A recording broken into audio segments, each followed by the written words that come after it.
બરોડા ડેરીના સફેદ દૂધના ઉદ્યોગમાં અવારનવાર ક્યાંક કાળા આક્ષેપો પણ થતા હોય છે। પશુચાલકોની ચિંતા ઓછી પણ પદ પ્રતિષ્ઠાને લઈને આક્ષેપો પ્રતિ આક્ષેપોનો દોર ચાલતો જ હોય છે, કેમ કે દૂધ એવી વસ્તુ છે કે જેમાંથી મલાઈ પણ મળે છે। ડેરીના રાજકારણમાં અવારનવાર વિવાદો સામે આવતા જ હોય છે।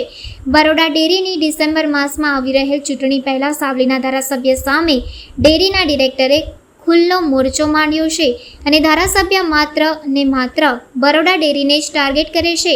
બાકીના ભ્રષ્ટાચાર સામે કેમ ચૂપ છે તેવા અનેક સવાલો ઊભા થઈ રહ્યા છે। સાવલી અને ડેસર તાલુકાના આગેવાન અને બરોડા ડેરીના ડિરેક્ટર કુલદીપસિંહ રાઉલજીએ આજે પત્રકાર પરિષદ યોજી હતી, જેમાં સાવલીના ધારાસભ્ય કેતન ઇનામદાર તેમના મળતિયા ભ્રષ્ટાચારીઓનો છાવરી રહ્યા હોવાનો આક્ષેપ કર્યો હતો। તેમણે જણાવ્યું હતું કે વર્ષ 2021માં હું ધારાસભ્ય સામે ચૂંટણી લડી રહ્યો હતો, તેનો રોષ રાખી મને તેમજ મારા ઠેકેદારો, મંડળીના પ્રમુખ, મંત્રીઓને ધાક ધમકી આપવામાં આવી રહી છે। 10 વર્ષ સુધી હું કેતન ઇનામદાર સાથે હતો ત્યારે તેમને ડેરી વિશે ક્યારેય ઉચ્ચારણ કર્યું નથી, પરંતુ જ્યારથી હું તેમની સામે ચૂંટણી લડી રહ્યો છું અને ભાજપમાં ખેસ ધારણ કર્યો છે ત્યારથી મને પ્રતિસ્પર્ધી ગણીને ડેરીને ટાર્ગેટ કરી રહ્યા છે। 15 તાલુકામાં 14 તાલુકામાં ભ્રષ્ટાચાર નથી અને માત્ર સાવલી તાલુકામાં જ ડેરી સામે આક્ષેપો થયા છે। ઠરાવો બદલવા માટે પોલીસની ધમકી આપવામાં આવે છે। તેમણે એમ પણ કહ્યું કે સાવલી તાલુકામાં રેતી ખનન મોટે પાયે ચાલી રહ્યું છે। નગરપાલિકામાં 3.5 લાખ રૂપિયા લઈ દુકાનો આપીને ભ્રષ્ટાચાર થયો છે। તળાવના બ્યુટિફિકેશન, રસ્તાઓ, ડ્રેનેજ વગેરેમાં ભ્રષ્ટાચાર થયા છે, પરંતુ ધારાસભ્યએ બાબતે ક્યારેય બોલતા નથી। હું મારા પ્રમુખ મંત્રીઓની સાથે અડીકમ ઊભો છું।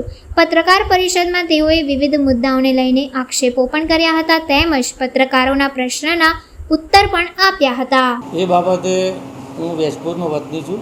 વેજપુરના દૂધ મંડળીનો પ્રમુખ છું। બરોડા ડેરીમાં છેલ્લા 15 વર્ષ નેતૃત્વ કરતો આવ્યો છું।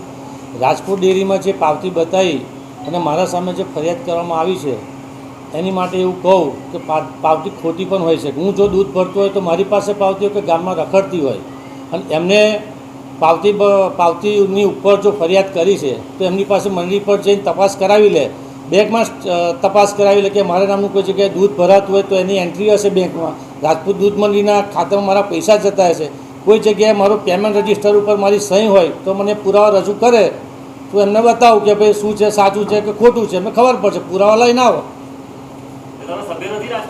ના, નથી। રાજપુર ડેરીમાં સભ્ય પણ નથી, ત્યાં મારું એક પણ ટીપું દૂધ ભરાતું નથી। અને જે ભાઈ તાલુકા પંચાયત સભ્ય છે, જે એમના ફંટરિયા છે, જે મારા વિરુદ્ધ અરજી આપી છે, એમને ખુલ્લી ચેલેન્જ આપું છું, તમે સાબિત કરીને બતાવો કે રાજપુર ડેરીમાં મારા નામનું પેમેન્ટ રજિસ્ટરમાં નામ હોય, મારી સહી હોય, બેંકમાં રાજપુર ડેરીમાં મારા નામે પૈસા ઉતર્યા હોય એવું બતાવો છો। ટૂંક સમયમાં નહીં બતાવે તો હું એ ભાઈની સામે ફોજદારી ફરિયાદ કરવાનો છું અને વડોદરા કોર્ટમાં હું પણ એડવોકેટ છું, તો બદદક્ષિણનો દાવો હું ટૂંક સમયમાં એમની સામે કરવાનો છું। જે ભાઈએ મારી સામે અરજી આપી છે એમના સામે। અત્યારે બરોડા ડેરી ચૂંટણી આ ભાઈ છે ને અંતર્યાતમાં 2-4 મહિના થઈને જાગે એટલે મને 2 વર્ષે આજે પાછો મને પણ અંતર્યાતમાં જ જાગે, જગાડવાનો કે નહીં। તો બરોડા ડેરીની ચૂંટણી તમને બધાને ખબર હશે કે 25 તારીખ સુધીમાં વડોદરા જિલ્લાની ચૂંટણી 2025ની ડિસેમ્બરમાં આવી રહી છે। ચૂંટણી હજુ 6 મહિના બાકી છે।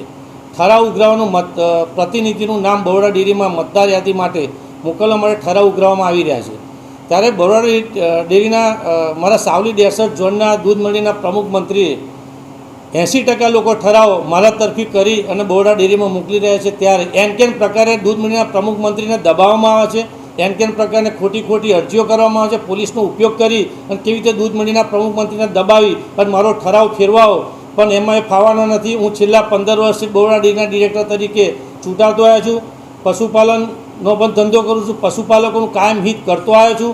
બરોડા મારા ઝોનના દૂધ મંડળીના પ્રમુખ મંત્રી એટલે મારા ભગવાન છે। 15 વર્ષથી મારી પર વિશ્વાસ મૂકીને 4 ટર્મ સુધી બરોડા ડેરીના પ્રતિનિધિત્વ કરવા મોકલ્યો છે। 15 વર્ષમાં એક પણ જગ્યાએ મારો કાળી ટીલી હોય કે કોઈ જગ્યાએ મારો ભ્રષ્ટાચાર કર્યો તો એક દાખલો બતાવે।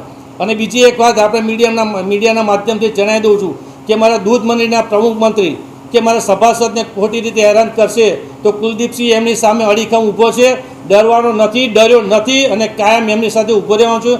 અડધી રાતે પણ મારા દૂધ મંડીના પ્રમુખ મંત્રીને કંઈ બી તકલીફ પડશે, એમનો ભય, એમનો એક ડિરેક્ટર, એમનો એક દીકરા તરીકે એમની સાથે કાયમ અડીખમ ઊભો છું. આજે પણ અડીખમ ઊભો રહેવાનો છું. કોણ હેરાન કરે છે?